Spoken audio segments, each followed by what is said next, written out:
এই এই এই এই শোনো ওয়ে এই ওয়ে তোমার বাড়ি কোনা নো যাও আর তোমার বাড়ি কোনা নো যাও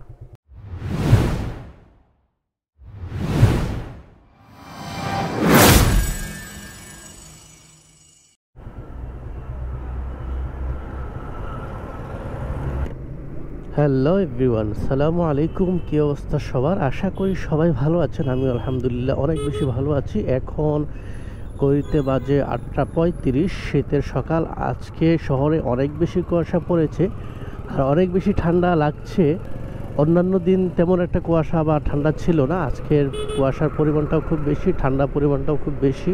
আমি যখন ঢাকার পথে যাই তখন ঢাকা মহাসড়কের মধ্যেও অনেক বেশি কুয়াশা ছিল, এরকম ঠান্ডা ছিল, কিন্তু তখন শহরের মধ্যে এত বেশি ঠান্ডা ছিল না, এত বেশি কুয়াশাও ছিল না।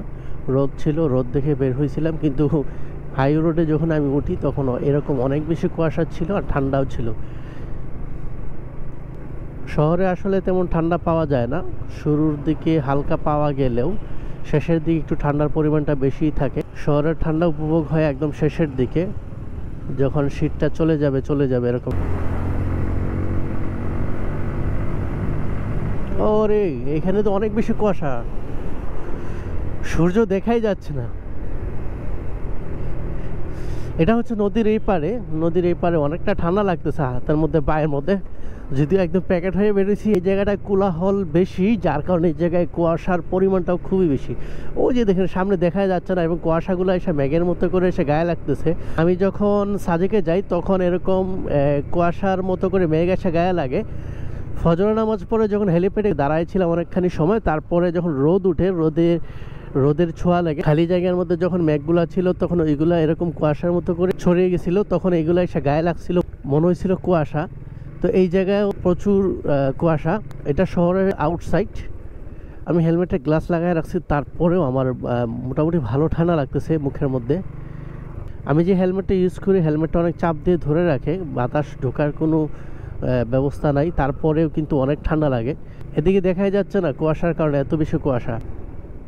এটা কিন্তু নদী, এই দেখেন নদীটা মনে হয় ভরাট হয়ে গেছে কুয়াশা দিয়ে।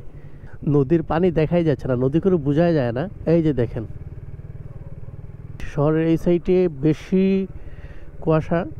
আর কিছুদিন কি একটা মরছে এই জায়গায়, কিছুদিন পরে এই জায়গাটাতে আরও বেশি কুয়াশা থাকে। হাফ গ্লাভস পরার কারণে আমার হাতগুলো ঠান্ডা হয়ে গেছে। হাফ গ্লাভসটাই ভালো লাগে, এজন্য হাফ গ্লাভস পরছিলাম। কিন্তু আমার কাছে মনে হয় শীতের মধ্যে ফুল গ্লাভসে পরতে পারলে ভালো, না হয় আঙ্গুলগুলো অবসর মতো হয়ে যায়। আজকের দিকে গাড়ি ঘোড়া চলাচল কম, ঠান্ডার কারণে মনে হয়। অনেক ড্রাইভারদাররা দেখে যে বাইকের মধ্যে তাসবিহ ঝুলিয়ে রাখে। তাসবিহ ঝুলিয়ে রাখলে কি বিপদ আপদ থেকে রক্ষা পাওয়া যায়? বিপদ আপদ থেকে রক্ষা পাইতে হলে আপনাকে দোয়া দুরূদ পড়তে হবে। এক ওয়াক্ত নামাজ পড়ি নাই কিন্তু তাসবিহ ঝুলিয়ে রাখছে, এটার আসলে কোনো ফজিলত নাই, বিশেষ কোনো ফজিলত নাই। যারা অন্যের দেখা থেকে মনে করেন যে তাসবিহ ঝুলিয়ে রাখলে বিপদ আপদ থেকে রক্ষা পাওয়া যাবে বা এটা আলাদা কোনো ফজিলত আছে, তাও কিন্তু না। আপনি বিভিন্ন দোয়া দুরূদ আছে, এগুলো পড়তে পারেন। আপনি যানবাহনের দোয়াটা পড়তে পারেন। যানবাহনের দোয়া হচ্ছে সুবহানাল্লাযী সাখারা লানা হাদা ওয়া মা কুন্না লাহু মুকরিনিন ওয়া ইন্না ইলা রাব্বিনা লামুনকালিবুন। এটা আপনি যে কোনো যানবাহনে বা যে কোনো যাতায়াতের ক্ষেত্রে আপনি এই দোয়াটা পড়তে পারেন। আপনি যদি এই দোয়াটা নাও পড়েন, আপনি বিসমিল্লাহ পড়ে উঠেন, বা অন্যান্য যে সূরা কালাম আছে, বা যদি আয়াতুল কুরসি পান আয়াতুল কুরসি পড়েন, বা বিভিন্ন তাসবিহ তালিম আছে ওইগুলো পড়েন। এগুলো না করে কিছু লোক আছে তাসবিহ ঝুলিয়ে রাখে, এই জায়গাটার মধ্যে তাসবিহ ঝুলিয়ে রাখে। তাসবিহ ঝুলানোর মধ্যে আসলে কোনো ফায়দা নাই, কোনো উপকার নাই। এটা আসলে আমি মনে করি এটা আসলে ফ্যাশন করা, লোক দেখানো, তাছাড়া আর কিছুই না।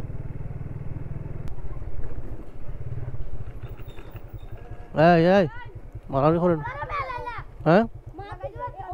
এই এই এই এই শোনো ওয়ে এই ওয়ে তোমার বাড়ি কোনা নো যাও আর তোমার বাড়ি কোনা নো যাও যাও পিছিয়ে দিয়ে না, যাও